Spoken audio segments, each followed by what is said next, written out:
I'm the Interim Assistant Dean of ESL at Westchester Community College. We are located in Valhalla, New York. And right now, I believe it's 5 degrees Fahrenheit. So if you're feeling anything other than cold, it's not coming from us. I can assure you. Well, I want to thank a few people before I welcome our incredible host guest today. Leslie Painter Farrell has put together this series of webinars, and without her planning and organizing this, we would not be here today. So thank you, Leslie. I also want to thank Kathy Graff, who put together the flyer and helped us with the distribution of that flyer. Kathy is on our administrative team at the college. And I also want to thank Mitch. Mitch is here as our tech support, and he is just incredible. So if you have any problems with your audio, feel free to contact Mitch directly through maybe a private chat message. We are, Leslie, we'll be taking questions in the chat, right? Yes, so if you have questions as the presentation proceeds, feel free to add any questions to the chat, and then at the end we'll go back and have a time for Q&A, and Leslie will put these questions to Scott. So Scott Thornberry, as you probably already know and checked his website, he is an internationally acclaimed presenter, author, teacher, and teacher trainer. And he's taught and trained in Egypt, the UK, Spain, where he currently lives, and in his native New Zealand.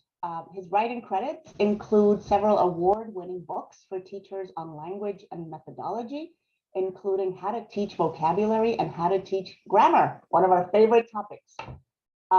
Scott is here. The presentation title is Storytelling is Teaching, the Value of Narrative. And without further ado, I give to you, Mr. Scott Thornberry. Thank you, Claudia. Thank you, Westchester Community College. Thank you, Leslie, for setting this up. I'm speaking to you from Spain, where I'm 6 hours ahead of you on a beautiful wintry day. And the subject is storytelling, and I want to make this as interactive as possible, given that there's a lot of people in the room. We're going to do the interaction via the chat. So keep the microphones turned off in the meantime, but just to give me a feel and just to test that you know how to operate the chat. Can you type in whether you're, well, just this is a kind of a show of hands here, whether you're teaching remotely, majorly, or completely, or you're teaching face-to-face, or you're teaching in some kind of hybrid combination, just to give me a feel of where we're at. Remote versus face-to-face, essentially, but you may well be doing some combination of both. If you could type into the chat, okay, face-to-face, in-person, face-to-face, wow, remote, face-to-face, combination, okay, right, okay, neither, okay, fine, good, okay, cool, okay, right, okay, great, okay. Next question, yeah, so there's a kind of preponderance of remote, I think, but it's not entirely remote. Could you tell me if you're teaching K through 12 or secondary stroke high school, or adults, ESL? This is really useful. College, university, okay, so it's mainly adults or college, it's not, okay, terrific, great, lovely, all right. Okay, that gives me a feel and more or less what I expected. I'm going to, obviously, I'm not going to be able to address all your particular contextual needs. And that's why one reason why we'll have the question and answer at the end. And you can perhaps, rather than question and answer, maybe add or complement to what the content of this talk is, to talk about how it might relate in your particular context if we haven't covered that. And also I will try to kind of spread the activities so that they cover, that they are relevant or doable in a remote online context like this. But first of all, I'm going to open my PowerPoint, and can you give me the thumbs up, Leslie, if you can see that? Yep, okay, brilliant. So I've selected the topic of storytelling partly because it's a sort of new one for me. I mean, this presentation, I've done it a couple of times, once with a group in Brazil and another group in Russia. And so I'm going to try it out on you guys who are kind of sort of different because you're in a more ESL context rather than an EFL one. And any feedback will be useful. So let's start by, and now this is get ready to post in the chat when I tell you. So this is the first line of a folk tale. Once upon a time, there was a farmer who dug up a big earthenware jar in his field. I want you, using your brilliant imaginations and knowledge of the genre, perhaps, to type in the next sentence in the story as you imagine it, but don't press enter until I tell you. Yeah, just type your continuation, the next sentence in the story, but do not press enter. Okay? Do not press send, I mean, until I tell you. I'll give you a little bit of time to think. And this is a useful technique, actually. This is something you're teaching using Zoom and you're using chat programs. There's a tendency of the kind of, like anything, an eliciting in class where the brightest and the most forthcoming answer the questions in advance of everybody else. So this is a great technique for controlling that. So, and it also gives you thinking time. So you're busy writing, hopefully, into the chat, but don't press send until I tell you.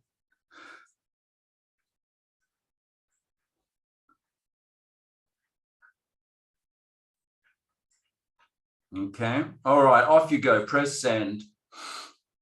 He opened the lid, I ran out of jars under a wish, but the lid was encrusted. He found it, he had been using the jar, he was curious, so he picked the jar and cradled his hand. He ran, oh my God, some of you are writing small, short stories. It wasn't a fancy jar. We found a, this is absolutely brilliant. We have to come back and revisit some of these. This is, okay, fabulous, wonderful. You got the idea, brilliant. I did this with, as I said, with a group of teachers in Russia, and these are some of the continuations that they came up with. And you can see that, everybody's, I mean, the nice thing about this is that you can tell instantly the level of familiarity, apart from anything else, with the kind of story type, as well as the familiarity with keywords in it, like jar, for example. But obviously, if you're teaching lower level learners, you might want to make some adjustments or preparation for that.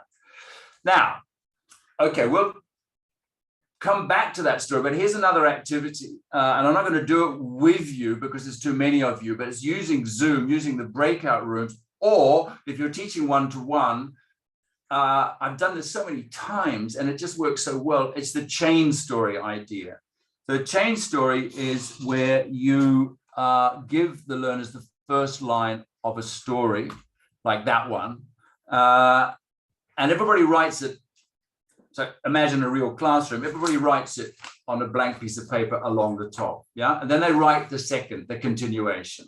So you've got 15 students, you've got 15 stories have just begun. They pass it to the student on their left, who reads, writes their continuation, passes it. So the whole thing comes round again, and you've got a 15 or 16 sentence story, including the one that we started with. And of course, every story is going to be different. So it's not just a writing activity. Of course, as the story gets longer and longer, it becomes a reading activity. It's fantastic. And I'm sure you've done it and you're familiar with it. It's an old favorite, been around for. Now, the question is, how do you do it online? Well, you can do it. You can do it in the breakout rooms mainly. And but you have to you have to ask the students to number themselves. Once they go into the break, or you could do this before they go into the breakout rooms, they need to be numbered 1, 2, 3, 4, 5. If there's 5 in the breakout room, 1 through 5, and then they've got to go in the order of their numbers. So I'm not going to do it with you, but this is how it happened with these Russian teachers in one particular breakout room. So I saved it because it's on the chat. They're writing into the chat, right, in their breakout room. So it's easily savable and shareable. Once upon a time, there was a farmer who dug up a big earthenware jar. He was frightened, decided to put it back. He made this decision because he thought the jar was cursed. While he was putting the jar underground, suddenly a huge genie appeared from it. Please let me out, I'll make your wish come true. And the farmer's, yeah. So you get the idea. And so we've got here instant creative, imaginative stories drawing on their linguistic resources, involving a mixture of reading and writing. Okay. Well, how does the real story continue? And this is it, the next couple of sentences.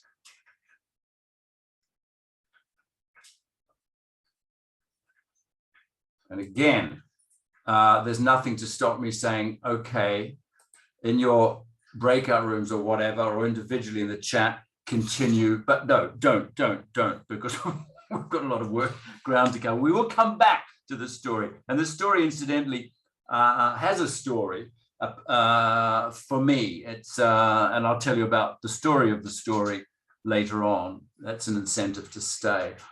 Okay, the title of the presentation, if we just go back, is storytelling. What was it? Is teaching. Yeah. And now those of you, I'm sure all of you are familiar with the work of Frank McCourt, not least because one of his books, Angela's Ashes, was made into a best-selling film about a dozen years ago. And he also wrote a wonderful book, which you haven't read, try and get hold of, called Teacher Man. So Frank McCourt was an Irishman who moved to New York at some point in his career and became a teacher in a college teaching English as in language arts English. And he gives the impression, at least, that he didn't have a great deal of training, but he was incredibly intuitive. And the book is all about his experiences teaching. And I'm sure many of you are familiar with it, not least because it's set in where many of you live.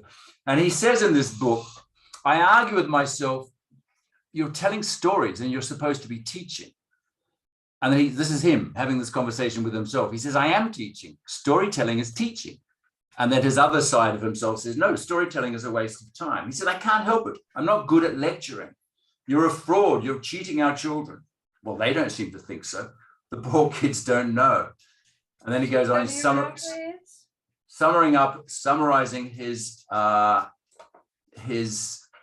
position. He says, I'm a teacher in an American school telling stories of my school days in Ireland. It's a routine that softens them up in the unlikely event. What? It's a routine that softens them up in the unlikely event I might teach them something solid from the curriculum, which is his kind of ironic take on conventional teaching. So I'm using that, as I say, as the kind of the label, the title of this thing, because I think, yes, storytelling is teaching to a large extent, and teaching is storytelling. And we'll keep revisiting that point. But I want to do another activity with you. And again, get ready to post in the chat box. I'm going to reveal a story to you. But I'm going to reveal it in words or phrases. And again, it's a predictive activity like the last one, but it's not sentence by sentence. It's kind of word or phrase by phrase, word by word. Yeah, so you ready? So the first, this is how the story begins. So in the chat box, bang in what you think is the next word or words.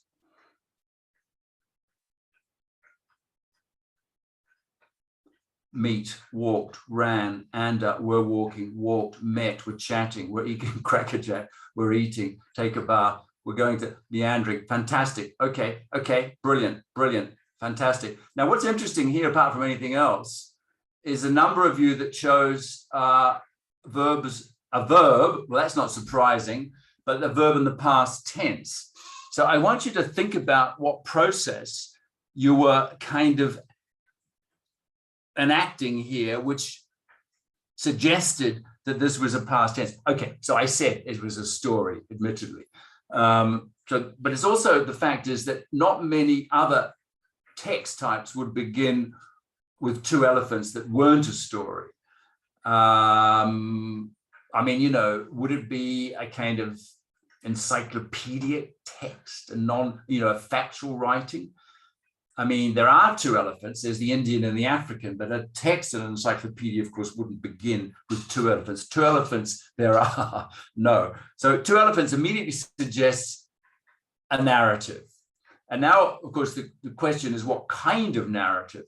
So here's where, this is the original story, and this is how it continued. So again, using the chat, that's your constraint. Can you continue from two elephants went?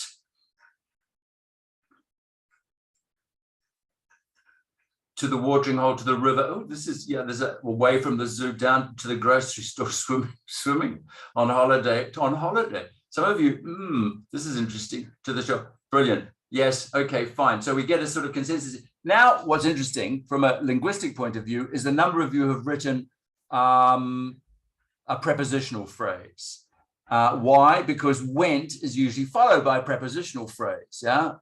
And not an object, which it can't have because it's an intransitive verb. So you're accessing now two kinds of data that you're carrying around with you. One is the kind of generic data, what kinds of stories begin with two elephants, but also linguistic information, what kinds of complements can follow a verb like went. And interestingly enough, in the original, it's a prepositional phrase, it seems like. So what could it be, though? It's not two, went on, off you go, on holiday, on a walk, a cruise, a hike, stampede. Okay, so imaginative. If only my students, but yeah, okay, brilliant. And actually, Jean, who was the first up, was the correct, and who was on holiday. And this is also, now we're accessing cultural information here, because this is telling us perhaps something about where the story came from, at least what variety of English it was originally written in. And no prizes for guessing that this is British English, not American English, where you would probably find vacation, would be the more, would be the default setting. Okay, brilliant. And on we go. And sat down. Okay, I'm going to start moving more quickly now. You're getting the idea. Sat down. Any continuations? On the train, well, it was a holiday, yeah, on a log, yes, in a restaurant. Have dinner on a bench to eat for dinner. Interesting. None of you have come up with on a bench. No, on the pond. Okay, this is how it goes. On the beach. There's a holiday. It's a holiday. So, okay. Let's move on. Now, here's an interesting. It was. Off you go. Lovely. Adrienne, a sunny day. Hot. This is interesting, isn't it? Because now think about this linguistically. It is a reference surely back. What's the last noun? Beach. So surely it's about the beach, but no, because our knowledge of this kind of text is that you immediately start talking about the weather. If it's the beach, it was Tuesday. It's probably more likely not. It was crowded, but it was. Yeah, okay. And now we have a bit more text here. It was a very hot day and they fancied, okay, again, British English, wouldn't find this if this was American text. They fancied an ice cream, a cold drink, a cool sleep, but fantastic. Oh, you're doing, yeah, okay, but no, having a swim in the sea. Unfortunately, okay, now, this is again something, this flags something else about stories. That stories start off by setting a scene, and then often there's a complication. The complication in this case is signaled by this discourse marker, unfortunately. So how does it continue? They did not have their bathing suits with them. There was no light. The water was all dry. There were sharks. They didn't have swimsuits. Okay. Unfortunately, Unfortunately, they couldn't. ... Exclamation mark.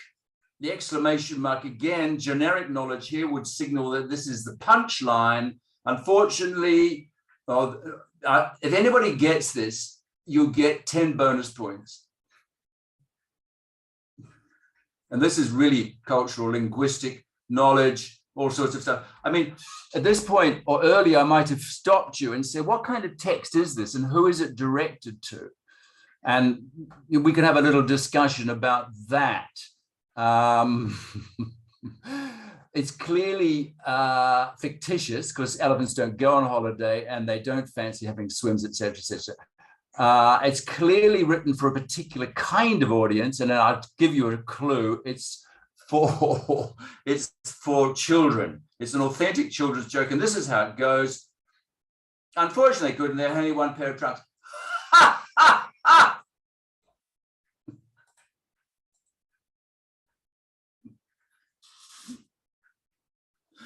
You get it? I love it. Yes.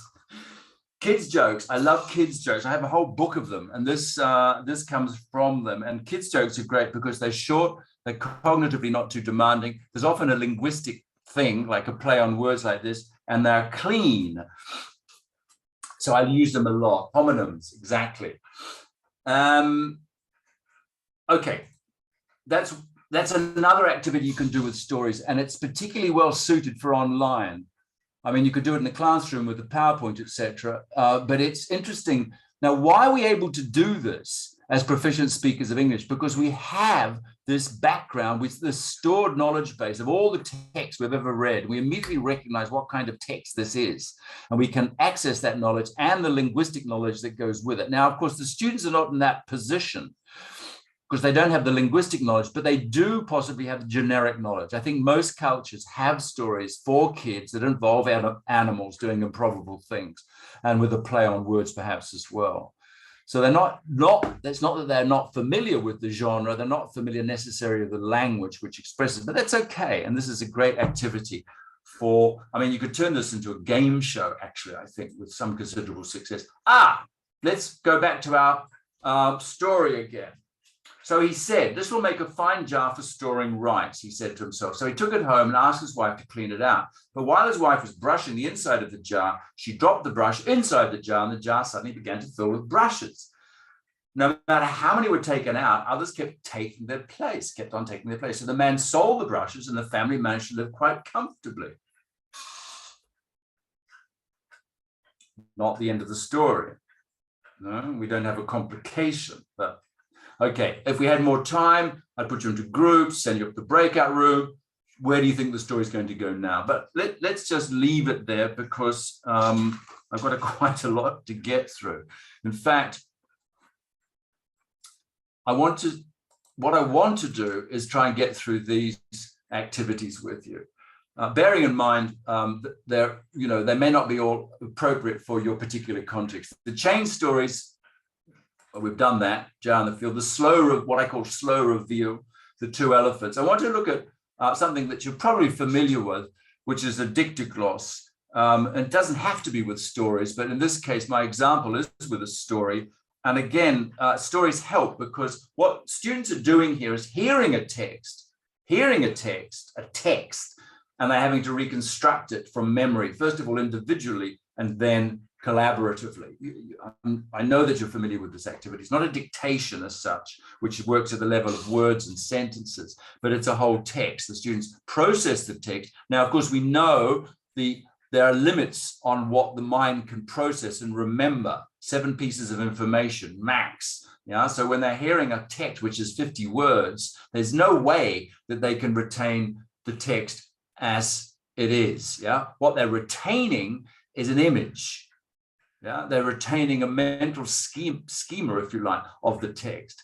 When they reconstruct the text, they have to access that mental image and then put words back to it. Now, the words that they put back will be the words that they know already and the grammar that they know already, plus 1 or 2 words which will be still floating around in their echoic memory from the text. And then when they do this collaboratively, they will be able to access their joint lexicon, within the groups, and they'll be able to do some kind of linguistic detective work to try and work out what do we need here to be able to. So here's the example that I'm sure you're familiar with. These are some of the other activities we're going to do, but we'll come back to them. So the Dicta Gloss, this is what I did with a group of teenagers in Spain. They heard the story. It's very important to tell them, put your pens down. Don't write, just listen and enjoy. Yeah? There was a young woman okay, I know it's pronounced Riga, but it just doesn't work if you pronounce it Riga. So we have to, no. There was a young woman of Riga who went for a ride on a tiger. They returned from the ride with a woman inside and a smile on the face of the tiger. As soon as they've heard that, then individually they write down what they can remember. No, I mean, they're not remembering. I've made the point. They're recalling, they're putting words to the image that they've got. This is what one of the students wrote, just one student in the class. I was able to save these, of course, because they've written down. That's great. It's great data, apart from anything else. There was a woman from Riga who were on a tiger to make a ride. When they come back, the woman was in tiger, and the tiger was smiling. You see? So the students retained the image of the story. They've just reformulated it in the language which is their present competence. But put them into groups of 3, and they have to come to a consensus. And this is what one group of 3, including that original student, came to. There was a young woman from Riga who go for a ride on a tiger. The tiger come back, the woman decided, smile. Do you see that it's moving in the direction of the target? Yeah, I love this, and it's magical. If you've ever done this, it's like watching a photograph, in the old-fashioned thing, but they do, you put it in, it's all white, and gradually the image comes out. And then finally, I did the whole class. Now, they haven't heard it again. This is the important point. They haven't heard it again. They're just working from that original image that they retained initially. And this is what the whole class, it was admittedly a small class, 9 students came up with, again, without any prompting from me. There was a young woman of Riga who went for a ride on a tiger. The tiger returned with a woman inside and a smile on its face. Now, it's not exactly the same as the original, and that's interesting too when we show them the original, but it is 100% accurate now, standard, which is interesting. And that, how do they get that? It's not because they remember the original story, it's because they negotiated and collaborated. And an awful lot of work goes on in these sessions when they're trying to reconstruct the story. Now, there's all sorts of variants of this. I just today, somebody was describing a variant where they let them take notes while they're listening. And I'm personally against that. If this text is not too long and if it's a familiar genre, there's no reason why they should take notes. Now, sometimes, of course, you'll realize if you're going around the class that they're just struggling and say, okay, fine, stop. I'm going to read it again. Yeah, but that's up to you to decide whether to read it again. In this case, I didn't have to. They were a sort of intermediate group of students. Now, the question is, how do you do this online? And you can, with a little bit of ingenuity, because the important thing is the collaboration. So it's sending them off to breakout rooms to collaborate, and then creating bigger groups if possible. And that's not always feasible. But Dicta Gloss is a really, really, really interesting activity. Now, it needn't be listening. They could also read the text. You put it up, you beam it up for a minute, and then you turn it off. And they've got to reconstruct it from what they remember of the read version. This is what I call a Dicta Gloss. And that also works very well. It has to be short text. I'm saying 75 words max. Okay, that was Jigsaw Stories. Those of you as old as I am will be very familiar with activities like this, which were our staple when I first started teaching, which were called picture compositions. Picture compositions are a short, graphically illustrated story where the students work together to reconstruct the story, to tell the story, to write the story. Yeah, but it could be a spoken thing, and they're often given vocabulary to accompany. So this is from a classic text that I'm fond of, not least because of the illustrations. Fugas. But we don't, do you see these anymore? I don't see them anymore in course books. I think I think still they're a legitimate activity. Here's another one, which I was also familiar with, and I've used this a lot. This is for an activity which I call a jigsaw. Okay, so imagine again, we're in a real class. Let's say we've got 16 students. The math is easy, yeah? 16 students in a real class. You put them into groups of 4, and you say, okay, I'm going to show you some pictures. They're not in order, yeah? So, and that's very, very quick. And here I have the pictures, but only one group can see each picture. So you've got to kind of hide, yeah? So you show it to them, and down you go to the next group and show it to them, and down, and then the next, and so then the group then tries to reconstruct what they've just seen. You know, working together, they write, okay, a man's riding a bike, you know, blah, blah, blah. Okay. So they've kind of agreed, and they might not necessarily agree even at that stage. Then you do this clever business whereby you've got your groups of 4, and then you split them up into new groups, yeah, by 1, 2, 3, 4, 1, 2, 3, 4, 1, 2, 3, 4, all the 1s over here, all the 2s over here, all the 3s over here. And then they got to tell each other what they saw. And with the added task, they got to put the whole thing in order, because they don't know what was first, what was second, what was third. With the additional task, in this case, because it's an accident, who is to blame? And it's actually quite, it's a sort of authentic text, because I mean, isn't it the case when several people see an accident or see anything, they just don't all agree on what exactly happened or who was to blame? And it works an absolute treat. Now, can you do this online? I just don't know how you could, frankly, but if you've got a brilliant idea, then share it at the end.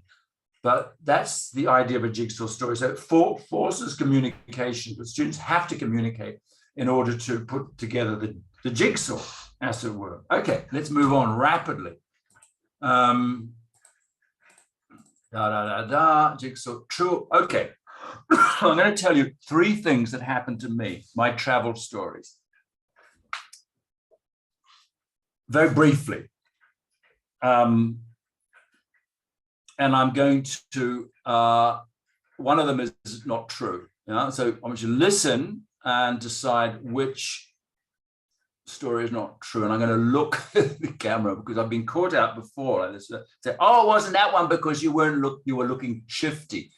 Okay, so this is me. I was on a trip from Venice to Alexandria in Egypt. And such was the condition of the boat that the voyage and the treatment of the passengers, that the passengers mutinied. The passengers mutinied, and resulting in one of the passengers, or at least 1 or 2 of them, being imprisoned in the kind of lockup on the boat. That's story number 1. Story number 2 is I was traveling en route from Europe to Australia, and via the Philippines, via Manila.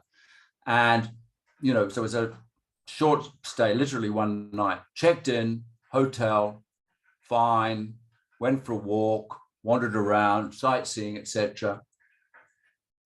And couldn't remember where the hotel was, couldn't remember its name, didn't have any document on me, no card, no key, no nothing. And I had to check into another hotel. Okay, and finally, this is again traveling, and again it happens to be in an unnamed country in Southeast Asia. I was waiting in the transit lounge for my flight, and a policeman came and sat beside me, and another policeman came and sat on the other side of me. And I suddenly realized that one of them was about to drop something into my open knapsack at my feet, and presumably some kind of drug, which they would then pin on me, etc. And I had the presence of mind to close the bag and upped and left. Okay. All right. Those are my 3 stories. Now, in the classroom, I would give you opportunities to ask extra questions, to grill me, to see if you can find any flaws in the story. We don't have time. So which one? 2 of those stories are true. One of the stories is false. Just write in to the chat box which one you think is false by labeling it the Asian one, Manila. Yeah, this is amazing. Some of it, there's no consensus here. The mutiny, the boat. This is amazing. I've done it right for the Judy. You think it was number 1. I've done it right. I didn't give the game away. The mutiny. No, the mutiny was absolutely true. The mutiny was true. So was the airport. No, the Philippines, the hotel. I mean, you know, who would be so stupid? Wendy, yes. It's often crossed my mind. Okay, so there's a lot of mileage in that because, of course, well, this is one you can do online, but also, of course, you then they go into groups and they tell their own stories. And there's a certain art, isn't there, in telling a story that's not true. We're not encouraging mendacity, but it's a great story in terms, and it doesn't have to be on this kind of epic proportions of boats and journeys and planes, etc. It could be just something they did in the weekend. Okay, we can go back to those stories if you want more information, but we don't have time. So here we're moving on rapidly. How many? I've got 8 activities. I'm doing okay. Okay, here's a true story. And this is very local for you guys. I'm going to give you some words, the key words from this story, a true story that happened to me. And just from those words, I want you to ask me questions. Questions that are yes and no questions, not WH questions, yeah? In other words, to tease out the story from me, and I'll tell you if that's if it's correct or not. Are we ready? So these are the key words.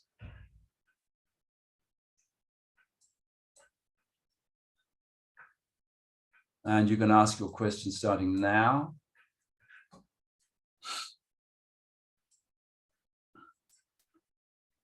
Lynn, good question. Thank you. No, I didn't give someone money. I mean, Gail, who was begging is a little bit of a WH question. But did someone beg you for money? Yes.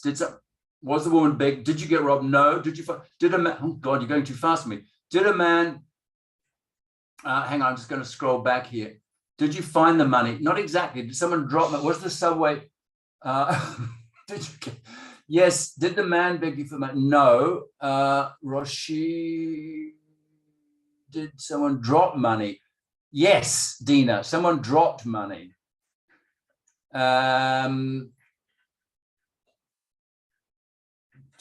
Adrian, somebody found the money, but it wasn't me, okay? The subway, Peggy, yes, the subway train did stop. No, there was no robbing involved. Did you get too much station? No. Did the man give 20 to the woman? No, I did not miss the train. Did a man stop and were you leaving? No, I wasn't leaving the subway. Did the yes, somebody gave the woman $20. Okay. No, I didn't lose anything. I was just witness to all this. Did the man give the money? Yes, he did. Was it the New York subway? Yes. Did the money fall on the train? No, it did not fall on the train. Did you? I did witness it, Gail. Did you drop the money? And no. Did you drop? No, I didn't drop the money. Okay. Okay. This is brilliant. You can see what kind of language practice is going on here. It's just extraordinary. Okay. I mean, I will tell you the story. So I was on the subway to work in the morning, the A line, ABC, and a man got up to get off at a stop, and suddenly people realized he'd left a $20 bill on his seat, and a woman picked it up to take to him, but the door had closed and he'd gone on his way, never, soon to discover that he'd lost $20. At that same point, a woman came on who was begging, doing the carriages. And she came to our court end of the thing. And the woman who had this $20 bill, she looked at all of us and said, and we all nodded. And so she gave the $20 bill to the woman who was begging. And the woman was like over the moon, over the moon. And she called it a day. I mean, she's obviously, that was a day's, that was true. And it all happened in the space of about half a minute. It was a typical New York incident. Now, why am I telling you this? Well, for the activity, but also to make the point that your stories are just as good as any other stories. And in fact, in some ways, better. And not your stories alone, but student stories as well. As Oliver Sacks said, Oliver Sacks, the man, the neurosurgeon, what do you call him? Whatever. The man who wrote The Man Who Mistook His Wife for a Hat, based on all these case stories of people who had various neurological conditions, including loss of memory. And he said, memorably, if we wish to know about a person, we ask, what is their story, their real inmost story? For each of us is a biography, a story. Each of us is a singular narrative, which is constructed continually, unconsciously, by, through, and in us, through our perceptions, our feelings, our thoughts, our actions, and not least our discourse, our spoken narrations. And then he goes on to say, biologically, physiologically, we're not so different from each other. Historically, as narratives, we are each of us unique. And I rest my case. The value of stories, of our own stories and narratives, is essentially sharing not just things that happen to us, it's sharing who we are and how we make sense of our lives. Okay. Oh, here's our story again. Sometime later, while the couple was shoveling out brushes, remember the brushes? Somebody dropped a brush and it filled with brushes, and then they sell the brushes and made a living. A coin fell into the jar by mistake. And once the brushes disappeared, and the jar began to fill with money. So now the family became rich, but they could take as much money out of the jar as ever they wished. End of story. We don't have the complication. Okay, and again, I could put you into groups and you can imagine where it's going. You know, some of you may recognize the story. And as I said, there's a story behind this story, but let's move on. Jumbled stories. I mean, this is something I put into a book I wrote recently, or co-wrote, called Teaching Grammar Creatively. It's this two stories. Don't even begin to try reading this. I just want to show you what it looks like. There's two stories mixed up here. And the job is for this, and it's not dissimilar. The job is for the students to try and sort them into their two things. Yeah, you could do it with a much, much smaller text. But what we get here is two stories that can be teased out. And moving on quickly, I'm not expecting, if you do want to read the stories, you can revisit the video. But apart from anything else, once you've got the stories, let's say just take one of them. They're ripe for some kind of linguistic analysis. What's the most significant word, the highest frequency word in this text, apart from the grammatical words? Well, it's dog, isn't it? Why? Because it's about a dog. But look at the way that the dog ripples through the text, the repetition of the word dog. We're told, don't, discourage students from repeating things, but it's the repetition that holds this text together that makes it easy to process. And then there's also about other interesting things. It's not just about a dog, there's also about a mouse. And that ripples through the text once the mouse is introduced. And then we've got interesting things with reference. And this is, if you're teaching academic writing, you'll be teaching reference. And one way, of course, of referring back is through pronouns, but also through the use of the definite article. He met a man. The man had a mouse. Yeah. And the mouse is mentioned as the mouse later on, but not until we're ready for the mouse to be reintroduced, because the dog had never seen a mouse, generic mouse, before. He said to them, and so on and so on and so on. So we've got lots of stuff here. We've got the use of conjuncts, very simple ones. The most common, and, so, but, and then. Maybe in this kind of text, in the kind of text that you're teaching at academic level, you'll need to substitute for things a little bit more formal. And we've got a wonderful example of reference here. And that is why, to this day, dogs don't chase mice. That meaning referring to what? To the whole caboodle, everything that's come before. The useful stories are great for identifying these kinds of textual devices. And of course, that last line is a great trigger for the students to write their own stories, beginning. And that is why, to this very day, dogs chase rabbits, for example, which is the end of a story, a Ukrainian folktale, which I won't read to you because we don't have time, but if you're interested, this is an invention of mine. That is why, to this very day, wolves howl at the moon. So the students have to write the stories in their groups, ending with this line. That's the way, to this very day, bulls, and then they continue however they want. So lots of room for creativity here. Let's go back to, and that is why, to this very day, and that leave it completely open. Let's go back to my list. How are we doing? How are we doing, Leslie? We've got another 10 minutes. We're having question and answers, jumbled stories, paper interview. I think this is the last. Paper interview. This is a fantastic activity, which works only in face-to-face classrooms, in my experience. So if you're very ingenious, you may be able to work. Okay, so this is how I did it. This is how I did it with a group of students in Barcelona, adults. I told them I'd been to a conference in the weekend, which is true. Those were the days. And they had to write an account of my journey to Lisbon for this conference. But I wasn't going to tell them anything. They had to ask me. How do they do that? They don't ask me spoken questions, they ask me written questions. So you put them into groups, you supply them with cut up strips of paper. They write the sentence, their questions on the paper. A post person from each group delivers them to you, and you write the answer on the same slip of paper. They go back. But you only write the answer if the question is relevant and if it's well formed. Yeah, so you may want to point out where the question is not well formed. They take it back, they consult, they bring the question again, you write the answer. Each group is asking different questions about the story. This is what, and then once they've got enough questions or enough answers, they get into groups and write the story, the account, doing the necessary linguistic changes, and putting the story into a coherent order.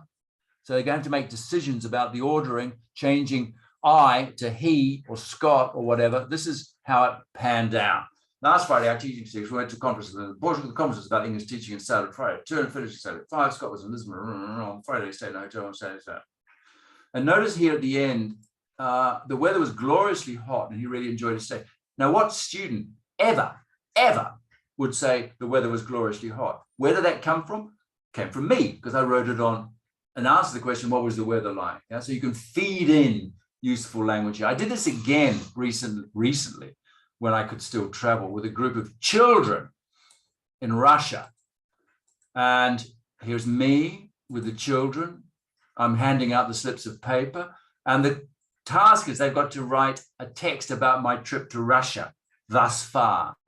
Yeah, so same principle, same idea, working collaboratively, writing their questions, writing up the text. The beauty, of course, is the text is that they're all different for each group. So there's something worth reading. Yeah, and here is what they wrote. This group of kids. Scott's trip to Russia. As we know, Scott came to Russia not a long time ago. In a short time, he visited Moscow and Yaroslavl. In Moscow, he visited Red Square, the Kremlin, blah, blah, blah, blah, blah, blah, blah, blah, blah. But this was like, now this was a lesson with a group of students I never met before, and with no materials, I hasten to add, but just based on the stories, my story in this case. But it needn't have been. It could have been based on another student's story if there is a story that somebody wants to share. And it needn't be a story. It could be some kind of process. Yeah? How do you make X, Y, Z? That's somebody's expertise in some particular field. And the questions etc. As if it's a student being asked the questions, you'll need to supervise the questions as they go around to make sure that they're well formed. Okay, back to our jar. Oh, just to make a point, this is from a trainee. No, those of you who've done the CELTA course will be familiar with teaching practice and the teaching practice students. The teaching practice students in this particular instance were asked to keep a diary of the experience of being taught by these relatively new teachers. Yeah, and one of them wrote in his or her diary, "I enjoy more when a teacher sits down in front of us and explains a real thing that happened to him or her. And then he asks us for similar situations that we can have gone through." And that's out of the mouths of a student. And I love that because it validates this kind of methodology, if you like, or this kind of approach, which is grounded in the experiences of the people in the room. Let's go back to our story. I'll let you read it.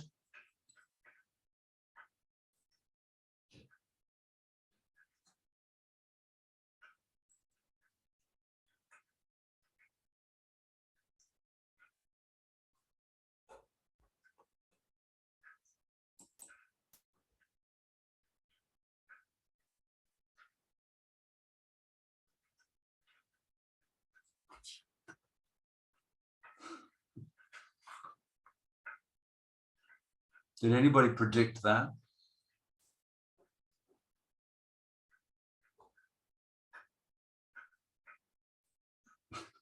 Okay.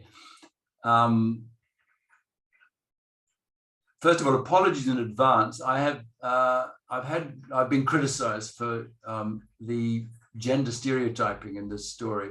That's how I remember the story. It was in a book of stories I had as a child that were from Southeast Asia. So this is Indonesian or Malaysian or whatever. I'd forgotten all about it. It's called Too Many Grandmothers, was the name of the story originally. It made a deep impression on me, not least because I couldn't understand why they just didn't throw in another coin. You know, surely that worked out by now by induction that whatever falls into the jar, it fills up with. So, you know, anyway. I came across it again, just completely by chance when I was looking for folk tales in a Chinese collection of folk tales. And so it's obviously, it's grandfathers in the Chinese version. So if you don't like the sexist undertones of it being grandmothers, then change the, you'll be within your rights to change the sex of the the grandmother. That's it. We got through the 8. We're a little bit short of time, but I'm just going to turn this off now, and I can see you all. Oh, there's still people here. And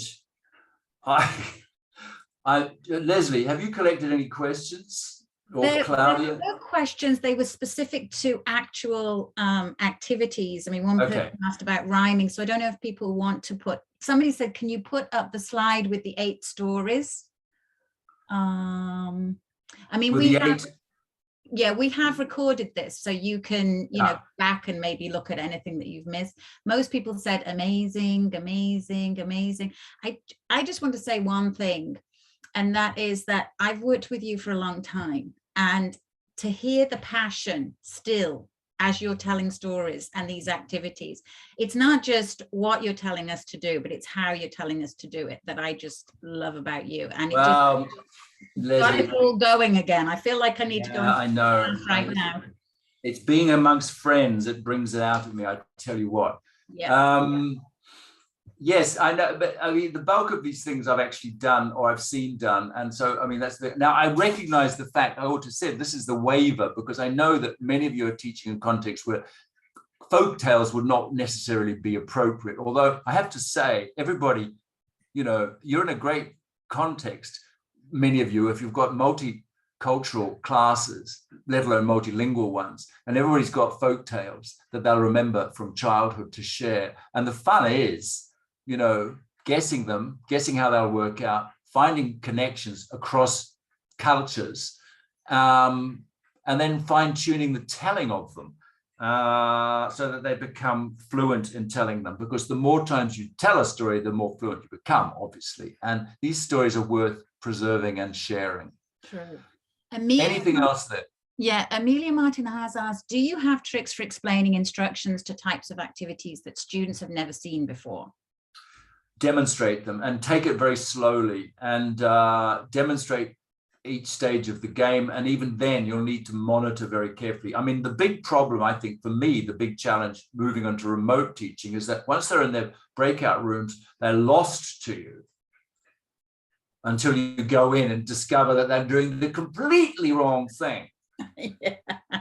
And then while you're sorting that out, you don't know what's going on in the other rooms. I can't bear it. It drives me crazy. So you've really got to be really pedantic before you put them into the breakout rooms, and really model it and talk it through and make sure the aim of the activity is clear, and whether it's going to be a written activity or a spoken activity, all these things that, and also they need to be able to chat, send a message to you directly when they're confused, etc. And you need to be vigilant.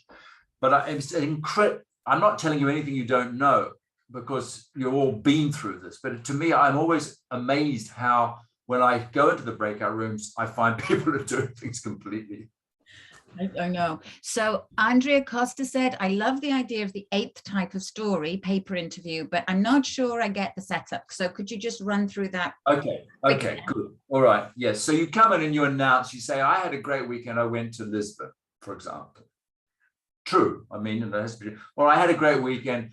I went out with friends. It doesn't have to be international travel. It's just that's the sad ass thing that I end up doing all the time. I don't have a life apart from conferences in Lisbon. And then you say, or you write on the board, Scott's journey to Lisbon. And you say to them, I want you to write the story. And they go, no, how? And you say, well, you're going to have to ask me some questions. And they go, no, so they have to write the questions. And you have all these nicely cut up slips of paper. Tip, if you can, and you've got a largish class, have different colored slips for each group. Because once this activity starts to get going, you're deluged with pieces of paper, and it takes all your time to keep up with them. So if you know that that's the yellow group, you do that and then you hand them, well, here's the red group, and then you can keep, so that helps. So they're writing their questions to get the story. You're answering the questions on the same slip of paper. They take them back, they read the thing, and then they write another question, and they come to you. So there's questions flying from all over the place. And then you say, okay, I think you've got enough questions now, or you've got enough answers, write the story. And then they go into their groups, they write it. If they have more questions, they can submit them if they're important. And then you've got 4 different stories, let's say, if there's 4 different groups, then you say, okay, tidy them up. You've got another minute to finish. Now, hand your story to the group next to you so they can just read it, because every story is going to be a little bit different. Some students will have got different facts. So there's a kind of intrinsic. So you can see that. So the activity, I mean, this time I did it with these kids in Russia, it was at least, I don't know, 40 minutes maybe. By the time, they'd produced their finished text and then read them, etc. So it's a lesson. And then somebody else said about, and this will be the last question because we're coming up on time, but how do you motivate students, particularly if they say, oh, I'm a bad writer and I can't write? That came from Alice. Thank you, Alice. If you're a bad writer, or the student? The student. Okay. Collaborative writing. I mean, a lot of these activities, one of the things they've got in common is that they're collaborative. So that, like the Dicta Gloss, they may, initially, and students don't like this activity, I have to tell you initially. They go, oh, I can't do that. I can't remember it. So don't worry. Just write down what you can remember. It's not a test. I think that's the other thing, that dictation has got negative associations because so many educational cultures use it for testing. So this is not a test. I'm not interested. It doesn't matter. Just write down what you can remember. Now go into your groups and share and etc. And so anything that's collaborative, you can take the pressure off individuals. That would be one thing. And I think, I mean, clearly giving learners feedback on their text is important, but whether you do that publicly, that is to say in front of the whole class, or whether you take the texts in and then you kind of at home, you do the corrections, right? That would be less shaming, perhaps, for individual students who may feel self-conscious. But I mean, I think having said that, it's also important when you're giving feedback on a task like this is to accentuate the positive, not just mark it for grammatical errors, spelling mistakes, etc. Say, nice story, well told, nice flow, blah, blah, blah, etc. But, you know, you need to, and so on. Yeah, but that's a fair question. That's that. I know there could be 1,000 more questions, but we have to stop. But that was amazing. That was absolutely brilliant. So if we can just all, you know that we need to do that. Okay, thank you so much. Claudia. Thanks, Claudia. Thank you, Scott. Thank you, Leslie. Thank you, everyone, for attending. I see there are a lot of questions about accessing the recording. I'm also going to save the chat questions so that we can share that with you, because there were a lot of great comments in there. And we hope to see you very soon in our third webinar. We don't have that information today, but we'll be emailing it. I know there were a couple of emails that bounced back.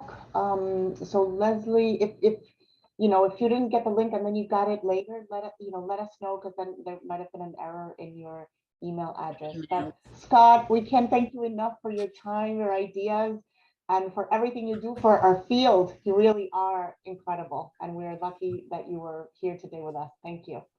Thank you. Thank you so much. That was wonderful. Bye-bye. Stay well.